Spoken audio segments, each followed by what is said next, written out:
All right, all right. Greetings, everybody. We got about 40 seconds as others are coming in. Glad to have you joining us. Want to welcome everybody who's joining us. We got two watching already. Thank you.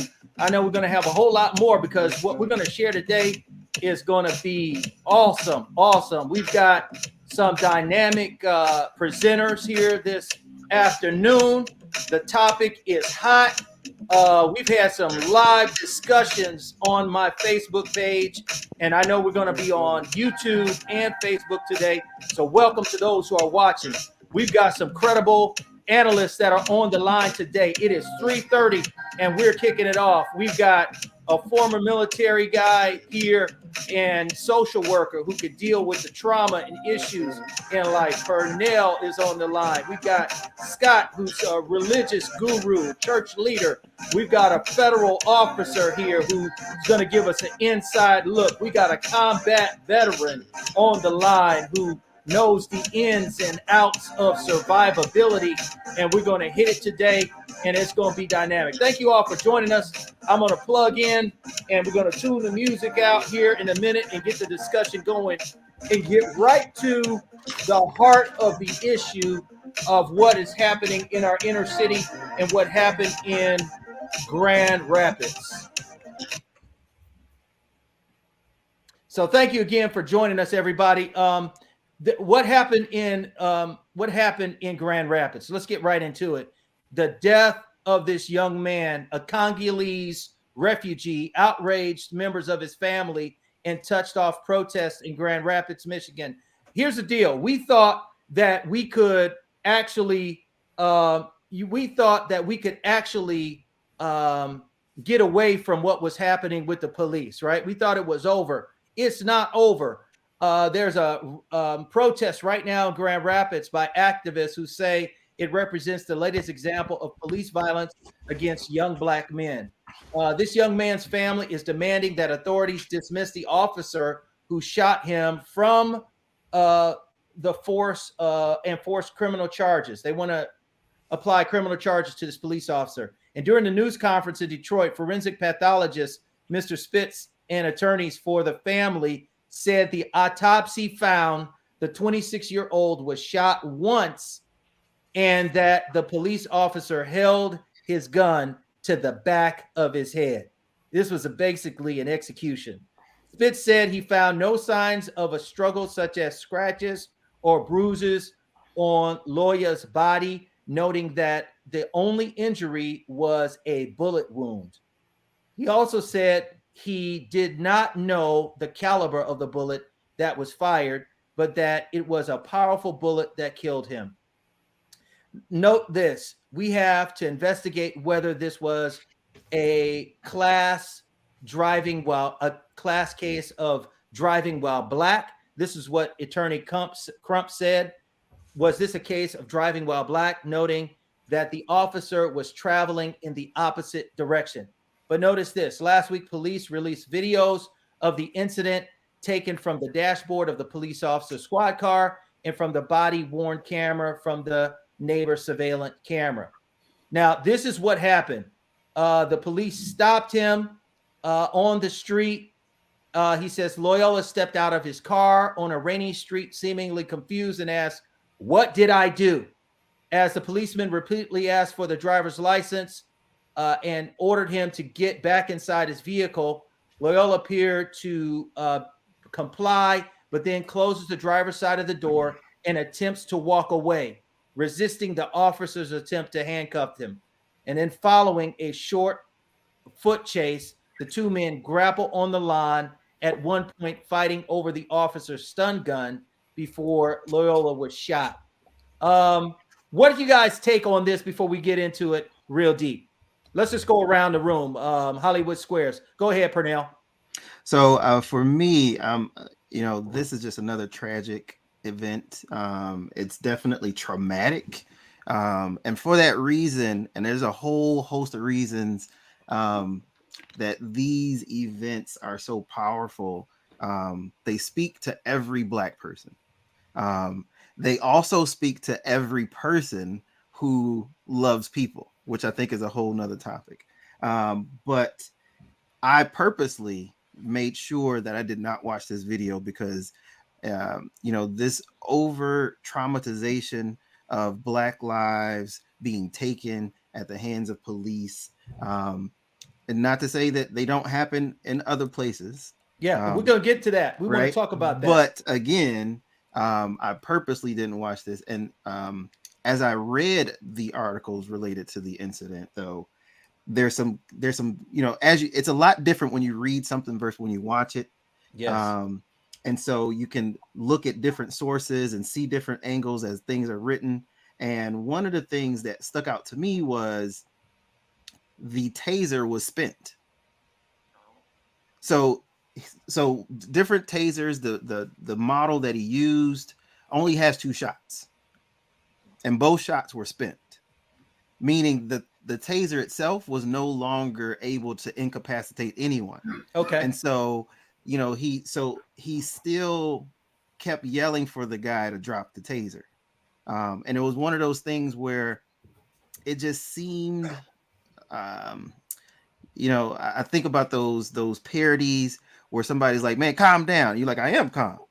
Calm down. They're like, I am calm. Right. So over and over, what I again read was that the camera footage tunes out, but you continue to hear his voice escalate over and over. Okay, so you saw escalation. I want to get over to Scott. Give me a 2-minute thought, what your takeaway is, and then we're going to ask some important questions here that our listeners want to hear. Scott, what's your takeaway from what happened here? Your overview. Well, my overview is same old. The young man should not have gotten out of the car, but there seemed to be some kind of language barrier. At one point, the officer asked him, do you speak English? He asked him for his license, and I heard him clearly say, it's in the car. And then he turns around, he opens the door. He says something to somebody in the car, and then he closes the door without getting the license. And then after that, he starts to run. So okay, I didn't think that the officer needed to actually chase him. Just got it. Send him a command. Stop. Send him a command. Stop. France, what's your takeaway, real quick? Listen, if you are a Black male, come on, in these United States of America, would you say it? When you leave the house, come on, you're in trouble. You're in trouble. Pray to God. Kiss your wife. Hug your kids. Right. I'm telling you right now, from surviving combat, come on, from flying in that helicopter, there you go. The base, they don't care if you're brand new. They don't care if you're experienced. Guess what? They coming for you.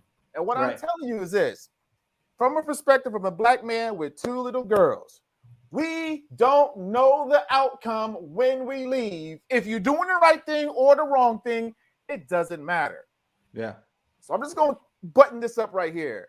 When we leave the house as a Black man, make sure you hug and kiss your families, because that may be your the last time. That was powerful. That was powerful. I want to come back to that one, but I want to get Daryl's perspective, federal officer. Come on, Daryl. Man, he took some of the words right out of my mouth there. You have to be prayed up when you leave the house, because we already have 2 strikes against us when we leave the house. So you better be ready. My take on this is another sad fact on the police part of it, that improper training, they panicked, and their only last resort was to use lethal force when they had other means of being able to control this.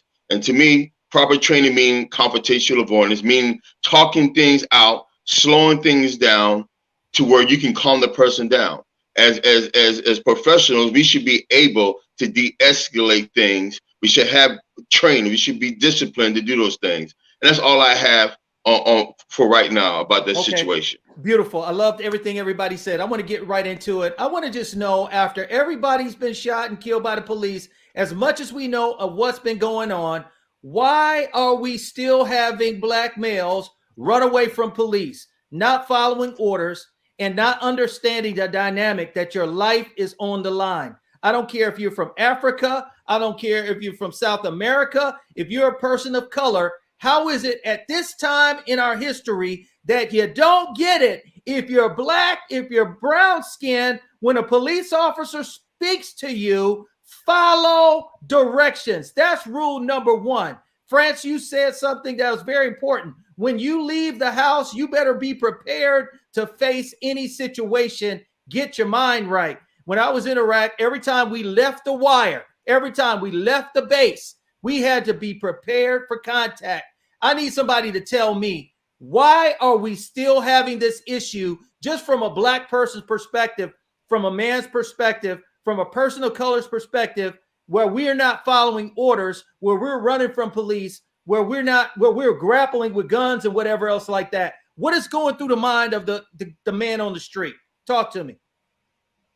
So I'm gonna tell you, a lot of this does center on the fact that, you know, even the title alone, right, of a presentation here is how should black men respond? As black men, similar to what Brother Francis said, we already have had this discussion, right? Going back to the comments that have been left prior to us even starting this, one of the commenters said something to the effect of, you should just obey the police like us white people do. And so this isn't an issue that people haven't been taught, because we have this thing in the black community and the brown community called the talk. And so we all get it. We all pass it on. And so as great of a piece of advice that is, we do it for a reason. And this talk didn't just start, you know, with the death of Trayvon Martin or Tamir Rice. Hey, Purnell. This talk goes way back. Purnell, the talk. Okay, everybody knows what's been happening. The only people I need to talk to at this point, I got a son. He's 7. He wasn't following the news of what was happening since 2000. All right, this 2022, 2 years. Everybody of the age of majority that can drive a car gets it. Why don't you really get it? Why are you still running away from police, not having your hands on the wheel, not following instructions? I need to know that answer. Or maybe they don't know. Is that it? Where are we right now? France, hit me. Well, here's the deal. It's like, we know. They know. But something within them know it's like, I have to look out for myself. Running away, I could possibly get away. You know, some people think they could actually get away from the police by running. But here's the deal. You can't outrun the radio. You can't outrun the radio. And you can't outrun the be on the lookout report, because they're going to keep on looking and looking and looking. But black men need to understand that certain things will be processed a certain way. A certain way. Okay, so they get you. Let's say you had something on you. Let's say you didn't. And they lock you up and you go to jail. Now, I don't have the money to get a lawyer or an attorney. How am I get bail money? You alive. Right. Come on now. Right. Come on now. Right. So But that's not how people think, though. And I think this is more of and the point that I was getting, because they've all, I think there's a deeper rooted trauma that exists, because we are actually perpetuating it inadvertently, right? We're trying to be safe. We're trying to keep our kids safe. We're trying to keep our family safe. And so the seed has already been planted of fear. And even though we're saying respect the police, we're telling our children the police are people to be feared. And so immediately that fight or flight kicks in. And again, I'm a law-abiding citizen. I'm a veteran. You know, I've trained to be a police officer. However, when I see a police car go by, we all get that fight or flight sense that kicks in. Every last one of us. It's undisputable. And for the people who don't, I talked to a pastor once who immigrated from I want to say Nigeria. He also had it, but thought the rules didn't apply to him. So he just kind of why did it apply to him? Tell me why it didn't apply to him. He said it didn't apply to me because I'm not black. Okay. I'm not black. All right. But he soon found out once the police drew his weapon on him. Yeah, he gonna find out. Let him find out. But let me play the devil's advocate, because somebody said, what happens when a black man responds properly but still get killed? I'm gonna say there are very few that do what the police says that actually end up getting killed. There are cases where that has happened, but I'm going to say it's more likely that if you don't follow instructions, bad things will happen. I won't say you get killed. I'm just going to say you're going to have a bad day. And I'm going to say that more often, the people that are being killed are not following instructions. Stop, look, listen, stop, sit down, put your hands up, keep your hands on the wheel, move slow, do what he says. That's it. I'm going to play the devil's advocate and say there's a problem in the home where there's nobody telling them what to do and to follow instructions. So when they get out on the street, they don't respect authority. How about that? I'm going to throw that out there as a devil's advocate. I need some response to you because I'm telling you, that's what people are saying. You don't know how to follow rules, man. You don't know how to do what people say. You don't have a daddy in your home telling you to sit down, behave, be quiet, go over there and do something, go play and just chill out. Okay. There's a part and component in that where you don't have a respect for authority because there's nobody authoritative in your home telling you how to live. Okay. Somebody speak on that. I want to hear Brother Rodney say something on this one. Who? I mean, Daryl. Sorry, my bad. Hey, let me say this. Since we have so many single mothers, a lot of the times, right? And we have these single family homes here. Maybe that talk that I had a talk, because even when my dad was in there, I had uncles. There was some male figure in your family that gave you the instruction, son, when a cop comes to you, you be polite, you be respectful, and you do what they said. I've been stopped by so many cops. It's unbelievable. But I'm still here at almost 60 years old to still be able to tell the story because I kept calm. I did what the police officer said, and I was polite with the officer. Most of the time, you're not going to have that problem. And guess what? We know there's bad cops and there are good cops.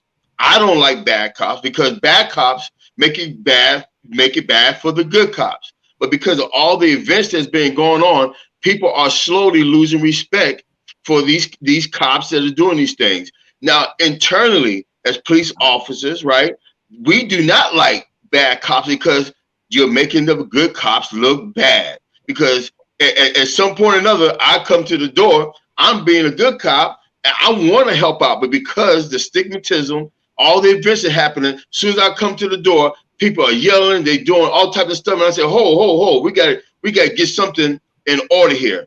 But the problem is because society has started to lose more respect, we have people that are running, people that are jumping out the vehicle before the cops even come to your car. You're supposed to wait, roll down the window. How you doing, sir? Good evening. And you let them do the talking. Let them start the conversation. Don't you say, what you stopping me for? That already tells them that you already have an attitude. I've been pulled over and the guy said, look like you're having a bad day. And I was, but he did not know. But they are trained, they're supposed to read people. So in that case, if they're supposed to read people, if you're having a bad day, they should already know, let me back up a little bit. Let me find out what's going on. But their mentality, how they're being trained is not right. And we're going to go back to training. They're trained two different ways. When they deal with a Caucasian person, they will beg, they will plead, the guy could have a gun, a knife in his hand, maybe not a gun, maybe a knife in his hand. They will beg and plead before they shoot that man. A black man, we know what happens. We know what happens. He can have a cell phone, he can have a comb, he can have anything, and guess what? The end result. So when they go into the field, and because the way they train, because at the academy they train, when they say, when we go to an urban neighborhood, this is how you're supposed to act. That is wrong. It don't make a difference what neighborhood you go to. It doesn't make a difference how old the person is, their nationality, or their race. We're supposed to treat them all the same. But we know life is not fair, and we're not all treated fairly. Go ahead, Pastor. Yeah, let me say this. Okay, so I looked this up. People, I did the research, and this is what I came up with when it comes to black men, all right? And we need to recognize this and understand it. Pernell already knows. People have a tendency to perceive black men as larger and more threatening than similarly sized white men. I'm a threat. Can I tell you all something? My kids go to predominantly white schools. And guess who's predominantly at the schools? white ladies. I've got nothing against white ladies. I got nothing against anybody of any place, space, whatever. But I know how I'm perceived. If I'm a little bit upset, it don't take much for them to want to call the police because I'm loud, I'm out of order, just as I show up. I understand that. So I send my wife. But this is what we have to deal with. People have a tendency to perceive black men as larger, more threatening, and similarly in size white men, according to research published by the American Psychological Association. I'm not done. Guess what? Black people perceive other black people as threatening in a way. Come on, somebody. You know what I'm talking about. Let's talk about it. Unpack that. Listen, man, the one thing that I realized is just a caveat before the one thing I realized is that and I saw this in the comments, that some men are brought up to not care anything about the police. There's like off rip, you're gonna run, you're gonna take off. I know people who have not done anything wrong and they still run. It's to always take the high road. It's challenging because I'm constantly yielding to somebody who is in a position of authority, who is pushing my buttons to trigger me. So how am I not to know? It's like, I want to feel good as a man. And then if you have your family in the car, this guy is just talking to me down, and then he takes me out, and now I'm embarrassed in front of my family. You got to stand up. It's a situation where that is very, very challenging. And again, at the end of the day, the goal is to make it home alive. And that's where we are.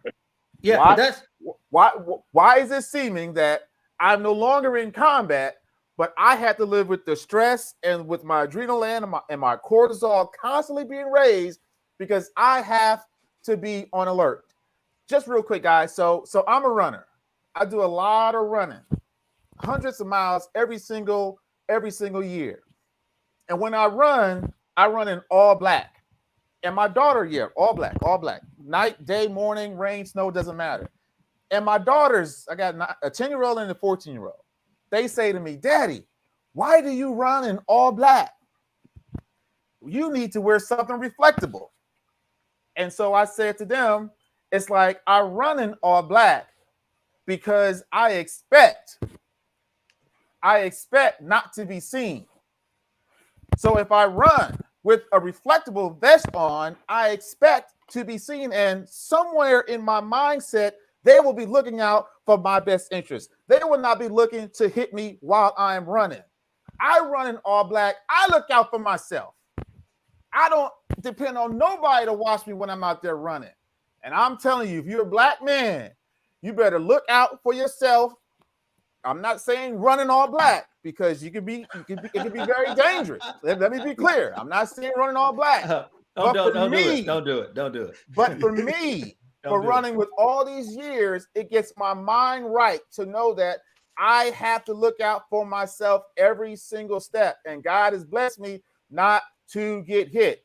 Black men, when you're out there, you have to look out for yourself. And we're going to unpack some steps on how to do that on this call right here, because that's the only way it's going to work. Because don't expect nobody to look out for you. Hey, let's get to it, because I know that people are busy and there's a lot going on. But I want to say this: I like the fact you're talking about wearing black because you want to blend in. I'll go with that because it's all about survival. I think the nail that sticks up is the one that gets the hammer. What's that one game where the animal gets hit up? You got the big old hammer, whack-a-mole, right? Yeah. It's all about blending in. I took off vanity license plates off my car. My kids are asking me, Daddy, why don't you buy a car other than gray? All my vehicles have been gray because I want to mix in. Probably the next one will be white. But I don't want to stand out red. I want to be invisible, because if they have to get somebody, my goal is they're not going to get me. That's the bottom line. And that really has to be the idea. Not because you haven't done because you've done something wrong, just because the nature of the reality of the world that we live in, you need to be vanilla in this case if you're a man of color, if you want to survive. That's what I'm saying. And I think going back to one of the statements, I think it was Officer Daryl that said essentially this is a matter of power, right? And there's also some vulnerability here, which leads to people running, because even if I do everything, and my biggest example is John Crawford. He did absolutely nothing wrong, had absolutely no opportunity to even register what was happening. As soon as he turned around, he was shot and killed. I think about Tamir Rice. They shot him within within 4 seconds of getting out of the car. He had absolutely no opportunity to do that. And I think this is one of those situations where going back to what Brother Fran said, right? And I was discussing this with my wife, which is whether you do right or you do wrong, again, you still may not make it back home. And so the only thing that is guaranteed is that you should pray before you leave. The only thing, and one of the things that leads us to that is just there's this vast system of inequality that exists, where the laws and what happens in reality just don't make sense. It's a contradiction, right? All men are created equal, but we already know what that looks like. Yeah. Due process, we already know what that looks like. And so, it's just one of those systems where I think it does go back to, do I think that all police are racist? Absolutely not. Do I think that there's an issue with how they are trained and how they perceive people? Absolutely. Yeah. Especially when you run into those situations. I mentioned this before, where my first training exercise as a police officer was to empty the clip as fast as I could within a minute. Wow. Okay. Yeah. Fire it off. Fire when ready. Hey, listen, I want to get us to some solutions real quick because I want to go down a different road, but somebody asked a couple questions I want to make a comment on. One was in a private chat that said, aren't you black men angry that you even have to have this discussion? Why can't you be treated like everybody else? Marinate on that. Here's another question. How do I tell my... Let me jump on that one, man. Let me jump on that one. I want that one. Go ahead. Okay. Hey, listen. First of all, we as black men, right? We honest. We having the show just because we care, because we want to see our young black men grow up, right? But at some point or another, I have to say, we have dropped the ball in bringing up our sons, right? Okay. So I was brought up. We have dropped the ball in preparing our sons for this. They're not prepared. They have this thing of being shamed. They have no backbone to be what they do at school. They ridicule you. So they don't have a background. They got to be able to stand on their own. I was taught a long time ago, right, that hey, as a black man, life is unfair. Life is Chris Rock talked about this. He said, and it just jokingly, he said, if you do not, this is just a joke, if you do not punch your black son in the face, you are not preparing him, because life is not going to take any pull any punches. We have to prepare our black men for everything. I was taught at home to be disciplined. So when I got in the military, when a training instructor got in my face, I was like, shoot, my mom tougher than you are, but I kept my composure. I kept my composure, right? And I did what I had to do. Now I'm angry because guess what? As a law enforcement officer, I had people around me. I had an assault team. I had people I knew that should not have been on my team, that was not on my color, and I had put them in check. So internally, people that are online, internally as police officers, we know we have bad apples. We try our best to get them out. And that's another reason why as black men and black people, we need to get in every area of society so we have a voice. We have a voice. Every corporation, we need a black person there. Every corporate office need a black person there. We need a voice.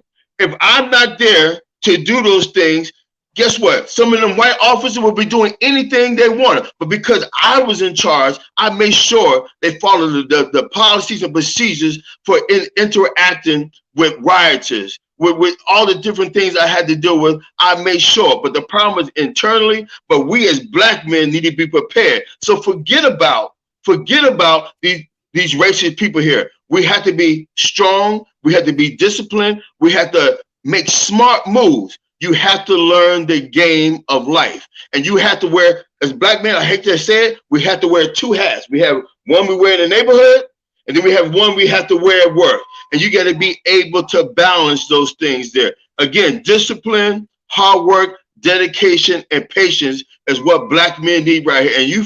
And again, I had someone put on here, how do I tell my sons? And guess what? We're going to get to that in a minute, how to avoid. And again, you can do everything you possibly can. That's still, you're right. It does not guarantee that you're going to not be injured or hurt. But you can lessen your chances by being respectful. You can lessen your chances by not jumping out the vehicle. You can lessen your chances by giving the license and registration and wait and see what happens. A lot of times a smile alone, just like Franklin says, a smile will change a total attitude with just a smile and say, hello, how you doing? Okay, you can take over. No, I love it. I love it. I love the energy. Man, I love the intensity. Go ahead, France. That's tough because, you know, I live in the suburbs of Detroit. I live in Warren, and I'm in and out of Detroit all the time, east side, west side, all over, sometimes southwest. And these guys ain't smiling back and forth to the police because this guy was pulled over with apparently to having improper registration. Like, man, why are you always messing with me now? I know many of us right here, we've been pulled over for some mess. That's the word I'm going to use for this. Pulled over on some mess. And you're sitting there to alleviate what this lady Phyllis is talking about. She has 4 sons. I know you're going to touch on it. You're qualified.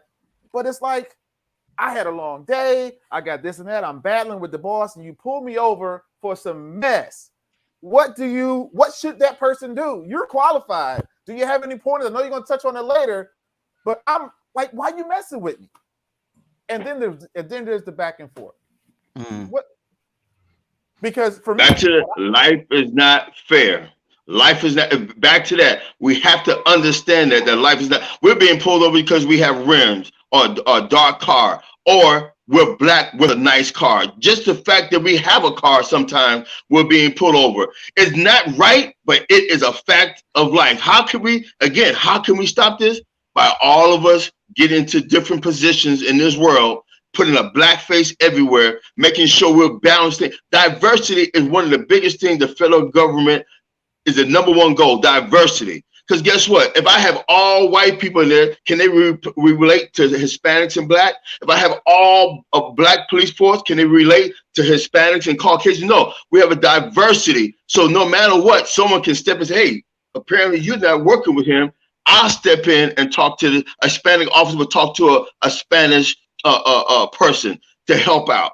Diversity is what helps here. I love what you're saying, and I want to stick a pin in this because it needs to be talked about. Black men are overrepresented among prisons by a factor of 35%, but we're underrepresented in the boardroom, in the classroom, as a teacher, or as a student, in all the important places. And what you're saying is, we need to be in spaces. If you get an opportunity to lead and be in a position, be in an interdisciplinary team, and you're a black person of influence, take it. Your plate might be full, but they won't hear your voice unless you're there. There's nobody going to be looking out for somebody to bring them up and put them in a position, even if it's over you or in your spot, a person of color that's going to represent for the next 10, 15, 20, 30 years. If you're not in that room, nobody's going to give you that chance. And let me say this. Right now, like you said, the government is giving opportunities, talking about diversity, creating products, creating programs to get people of color in. If you're not qualified, you're not going to get that opportunity. I'll tell you what's happening on the military. And this is crazy. And this is why we ought to be in a position where we can take advantage of an opportunity when it comes up. I've done it. I can tell the story. But let me tell you this, even in the military right now, to get promoted, they've taken the picture away. They've taken the picture away. So they cannot not promote you because of the way you look. Now, if your name is Dejanique and Trevante, it is what it is. But they've taken the picture away. What I'm saying is the opportunity is there for us to be in the boardroom, to be in the classroom, to sit in the seat. But you got to get qualified, and you can't keep getting caught up with petty stuff and just saying no to leadership opportunities because you don't want to wait. I know there's some people on right now that's listening that haven't taken leadership positions and are missing out on the opportunity to be able to mentor and bring some other people along. But I think to add to that, the thing, and I think somebody said it, which is you have to get involved. What do you do for your sons? You get involved.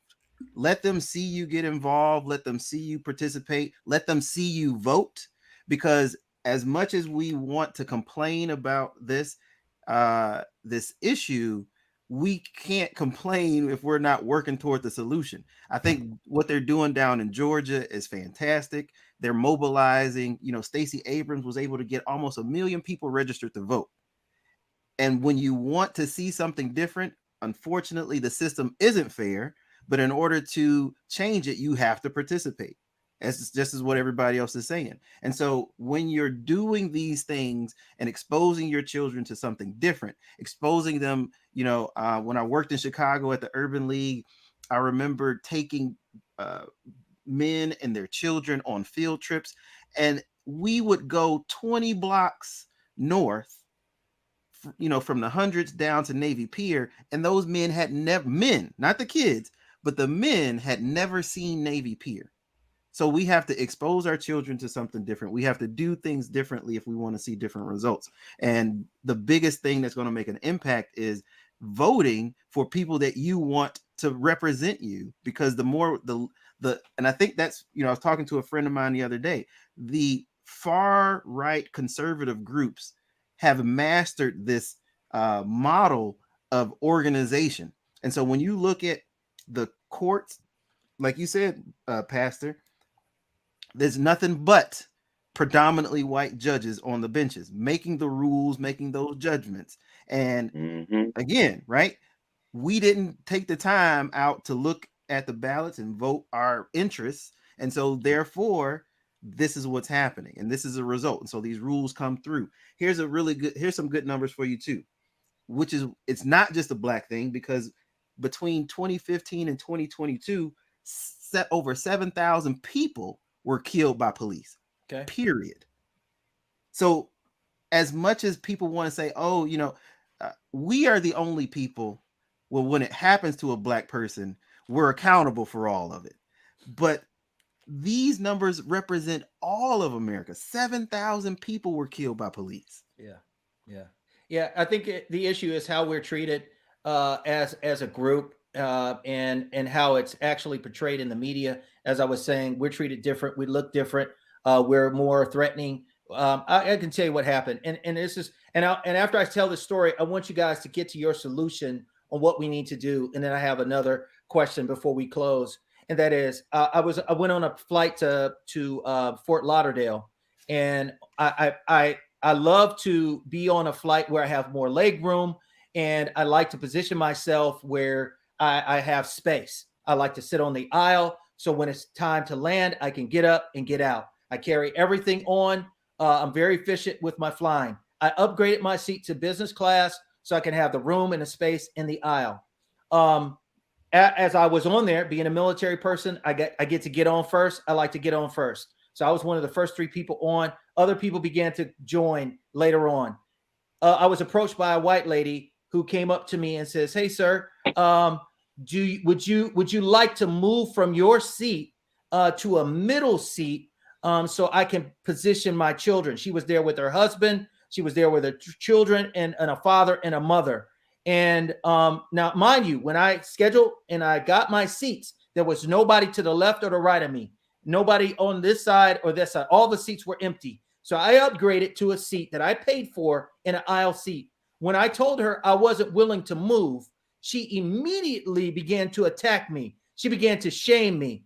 She began to say, "Oh, you must feel really good about yourself." This lady is screaming at me because I didn't want to move out of my upgraded paid seat. And she felt comfortable doing that to a black man. Everybody around me is white. Now, I'm going to tell you why I felt that she was comfortable doing that to a black man, because guess what happened?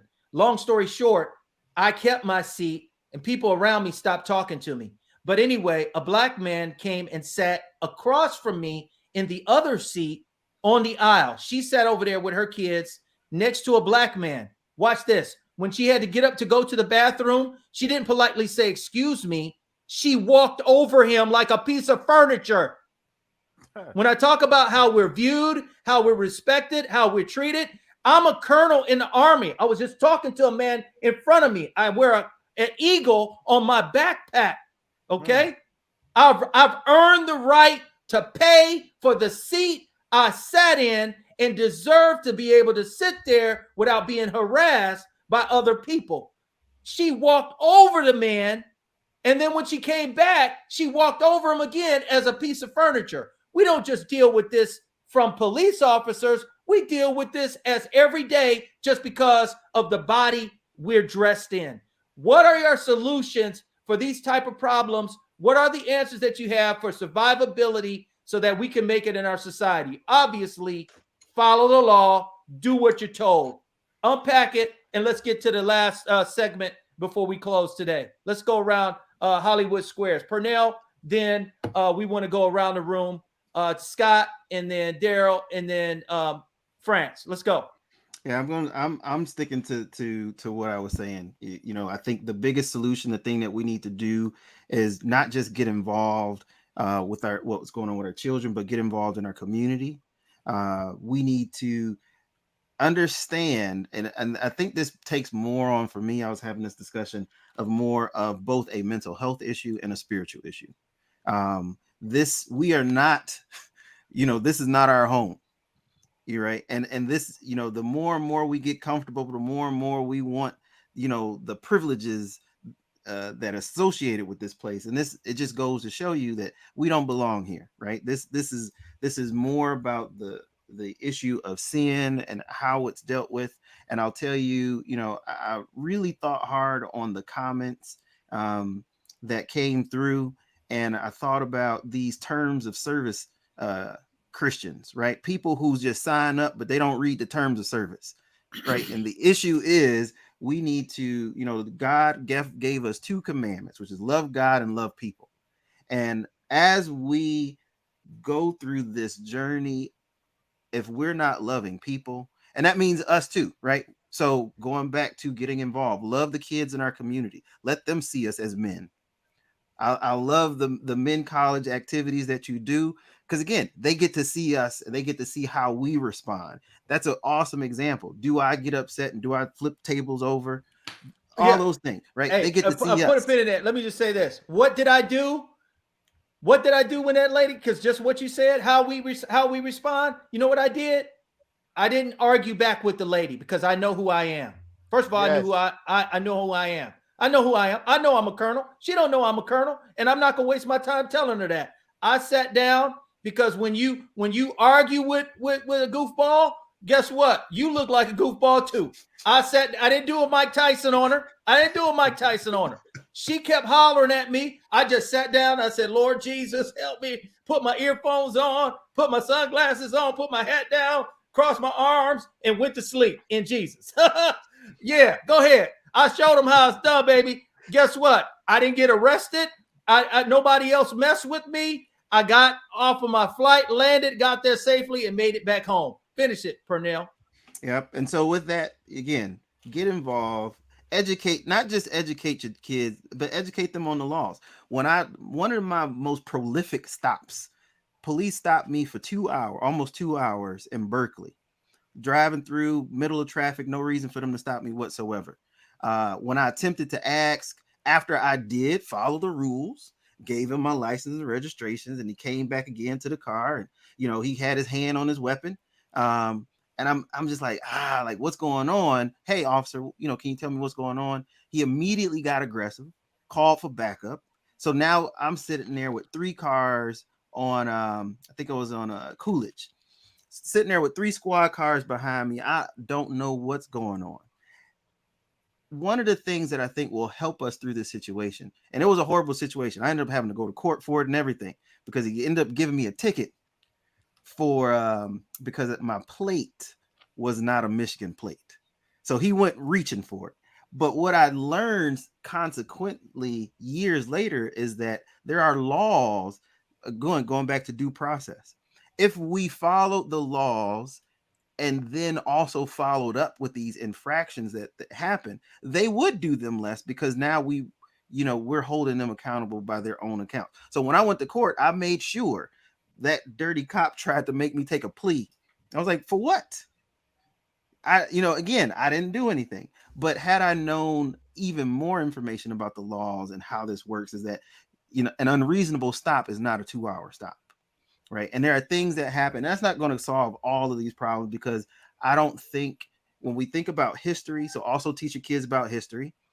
When we think about history, we are only the people who were participating in Jim Crow and segregation are still alive, and they are still in power, and their children are still alive, and are still in power. And so this idea that we will ever get a fair shot, I do not believe exists. However, we can, again, I believe, through our spirit and love for one another, live a better life.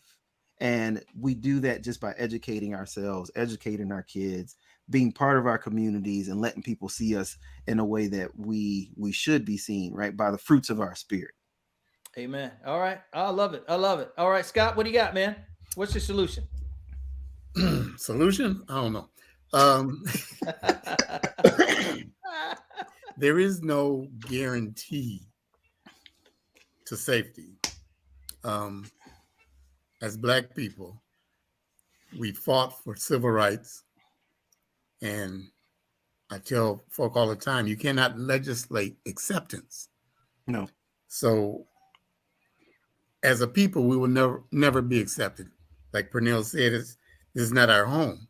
But on an individual basis, when the car has been stopped, the police are getting out, being polite, being respectful, just might get you home. So the solution is for us, like Michelle Obama said, take the high road. You already know what you're facing. You never know if that police officer is the one. I don't believe all police officers are bad, but I got bad luck. So I have to assume right away he might be the one. So I'm going to be extra nice, be respectful, do what I can do to get home. And I encourage all to do that. Quickly, there was, my wife was taking care of her mother, and I would leave my home, go to her mother's home, pick her up, and we drive down Finkel going to work. The speed limit on Finkel is 30 miles per hour. I was doing 35. I know I was doing 35. I knew there was a police car coming up behind me.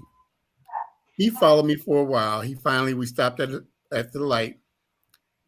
There was 2 officers, a female and a male. The female officer rolled down her window, told me to roll mine down. And I looked at her and she said, "You need to slow down."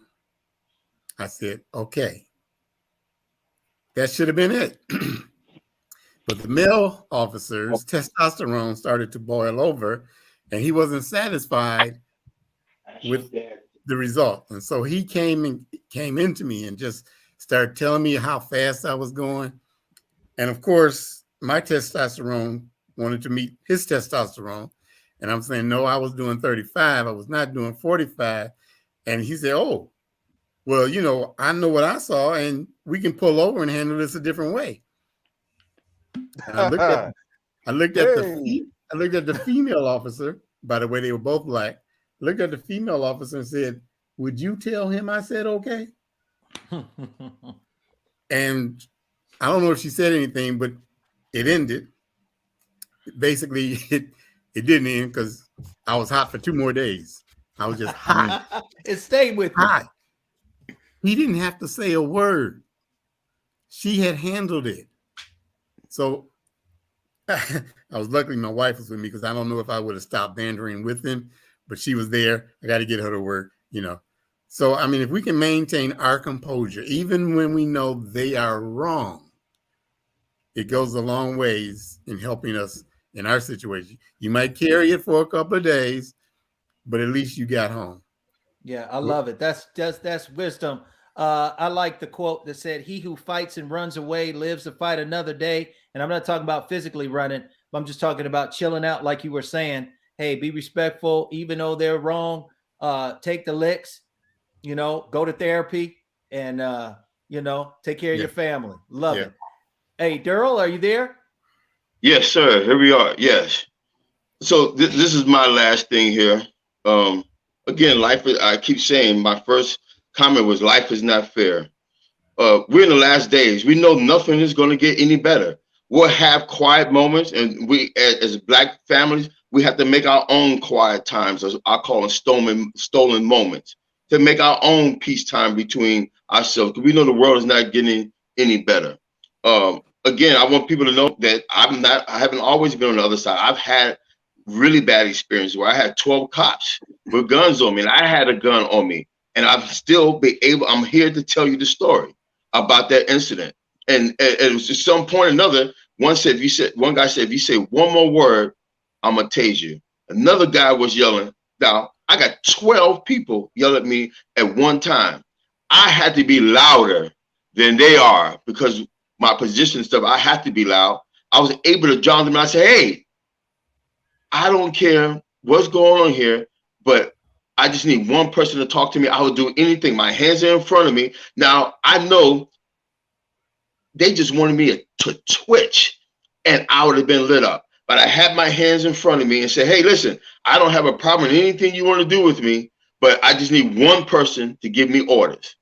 And again, shouting, cursing, calling me the N-word, everything, right? At some point or another, I said, hey, they said, well, you have your ID. I said, I'm going to reach into my back pocket and I'm going to get my ID. I reached out, I gave it to him. One guy looked at it, he looked at it, and all of a sudden he looked at the other guys and said, hey, we need to go take a huddle. They told me to stand right there, don't move. They walked 20 paces away from me and they tried to figure out what to do with a federal officer that now is their word against my word, and we're both in law enforcement. No one wants to see that in court at all. We're two law enforcement officers, and that's the great thing about it, is need more of us in every area in society, because at some point or another, hey, hopefully I had a Black judge. Hopefully I had a Black defense attorney to help me out. But I didn't need any of those things there. But the thing is, I was able, by being disciplined, I was so angry. I wish I wanted to fight every single one of them because the way they had treated me. But I knew I could not win this fight with 12 white officers and one Black male. You know how the story is going to end up here, that I reached for, but I knew what to do. And we had to teach our kids what to do.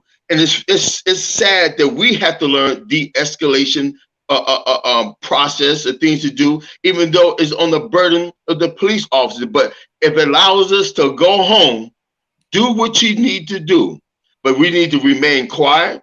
We need to remain calm and wait for instructions. That is my basics of it. Remain calm, remain quiet unless they ask you something, and don't give them any extra information at that point. Whatever movement you make, you tell them, hey, officer, I'm going to get my driver's license. I'm going to reach behind my back pocket. Another big thing we need to do, and we can talk about this, if you are carrying a weapon, the first thing you need to do, have your hands on the steering wheel and say, hey, officer, I have a concealed carry license and I am armed. That right there, because they pull you out and they find out you have a weapon on, that has just raised it from 10 to 100 at that point. But they already know, if you already have a concealed carry license and you telling them you already have done all the homework to be a law-abiding citizen, to be able to go through, put the application in, take a class, get the license, and to be able to carry. So that kind of helps get them at ease. That's just a few of my points. But other than that, again, I think it's training within the home, having that discipline to be able to have someone in your face and not, we're not going to win this battle, but we have to beat them at their own game. If you need instructions on what to do, go to aclu.com and it will give you all the instructions. So everyone that's listening right now, get your young men and young women to go on aclu.com and they'll tell you the things to do when a cop pulls you over, what to do when you're arrested. So these are things that we have in this meeting right here. We really don't have to, all we got to do is tell them to go to these websites and look and research for themselves. Because, hey, as you know, being ignorant to something doesn't exclude you from being prosecuted at all. If you go to another state and you do something like, hey, you should have read the rules that in the state that you can't have a loaded weapon in the front. You should know that. So they're saying ignorance is not an excuse not to be prosecuted. We have to educate ourselves. We have to put ourselves in positions where we can all have a voice in everything, from wearing gym shoes to buying a house to buying a gun. We need a black face in every aspect in life. And that's all I have. Man, that's awesome. Awesome. Awesome. We get nothing but gems here. Come on. Take us home, France. Take us home. Man, Daryl, that was phenomenal. That was phenomenal. I mean, I've unpacked so much. I've learned so much, and I've shared quite a bit. And what I'm hearing is that we need to have professionals in the right positions. Now, also in the advertising. When we watch TV, we watch football games, basketball games, and these shows, you see a lot of beer commercials, a lot of all these things. Imagine if we had that type of influence where we could just de-escalation, just constantly, those McDonald's commercials. I'm not promoting McDonald's, but for crying out loud, man, they are advertising like crazy. They have a budget. So to the point of having professionals in the right place, just constantly just putting forth that message constantly in the TV, in the print, and in the media will be absolutely powerful. So it can be kind of like a reflex. You may still get irritated, but repetition deepens the impression. Also, no back and forth with the cops. They could call for backup. Brother Daryl, he was a law-abiding citizen. He was an officer. He couldn't even call for backup. He reached for his phone. He wouldn't be here right now. We cannot call for backup out there, guys. They can. Short, concise answers, and make your way to the station and handle it from there. Because that's the only way. Because the back and forth will not work. We will lose. I hate to admit it, but Daryl said that we are fighting a losing battle. We are not going to win. It ain't about winning, guys. It's about survival.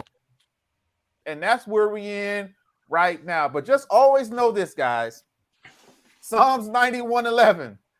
God has specifically gave each and every one of us a guardian that encamps around us nonstop. And their job is to protect us no matter where we go. When I've been to combat, when I drive around Detroit, when I pray with my kids, you don't even got to be deeply religious. If you could just remember that one thing, Psalms 91:11, just breathe that as you leave, know that you are protected. Short and concise with the cops.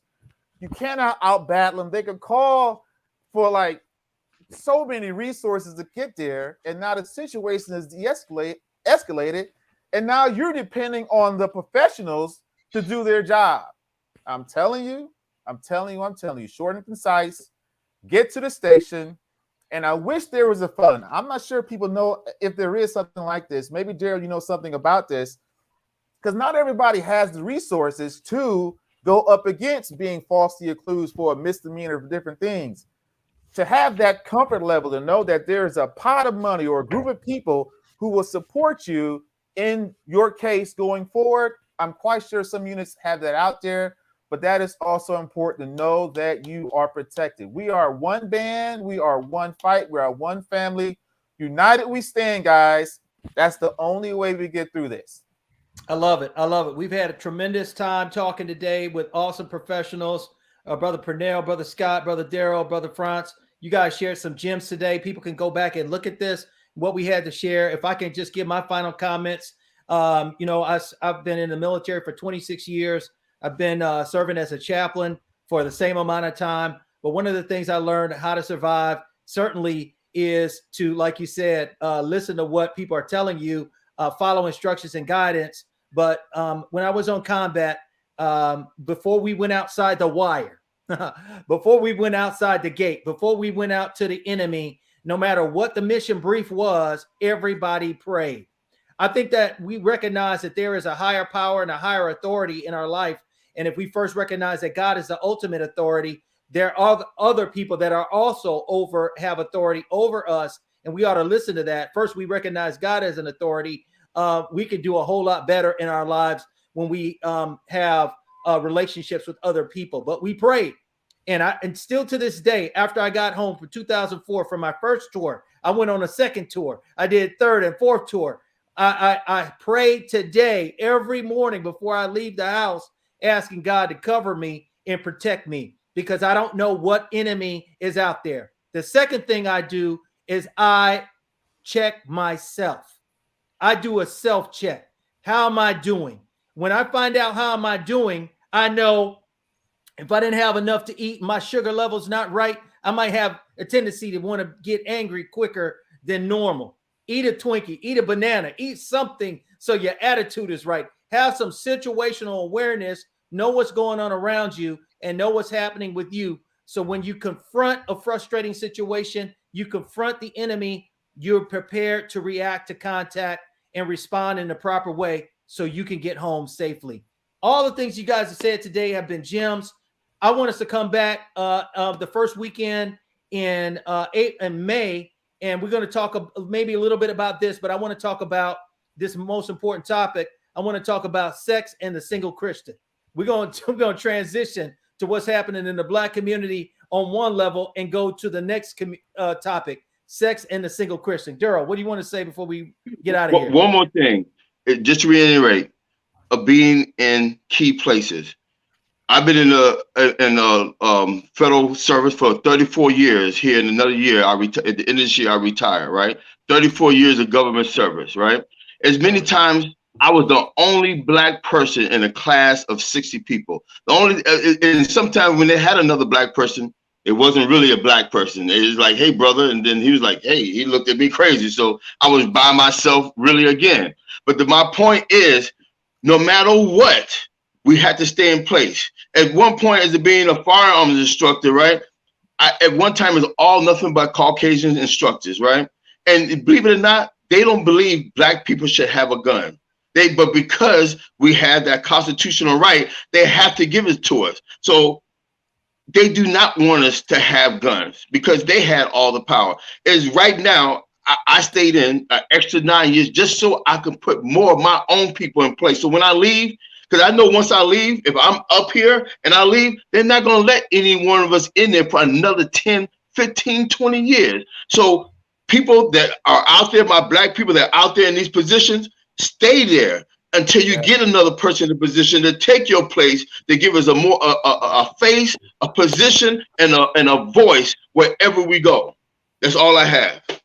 Hey, I want to say this. Can you guys hear me? Because I unplugged because I wanted to play this music as we close out. First of all, I want to celebrate all of our officers, especially our Black officers who are in harm's way, who are out there doing it, keeping the streets safe, running into some crazy Negroes out there, running and ripping and doing all kind of crazy stuff on the streets of Chicago, Detroit, LA, and New York. We love you. Daryl, we love you. We want you to be safe out there. We want all of our persons of color and people of color who can get qualified to serve, whether in the military or in the police force, go out there and represent. So when you see us out there, those who are trying to survive, those who are doing our best, those who are trying to get promoted, you can help us stay safe and get home alive. We need representation out there on the street. Love your family. Love everybody. Let's pray. Let's stay together. Let's take care of each other. One love to everybody. Thank you for joining us today. We'll see you again on the first weekend of May. We got an exciting topic. Thank you to all of our commentators here today. We'll see you again soon. Blessings. Thank you.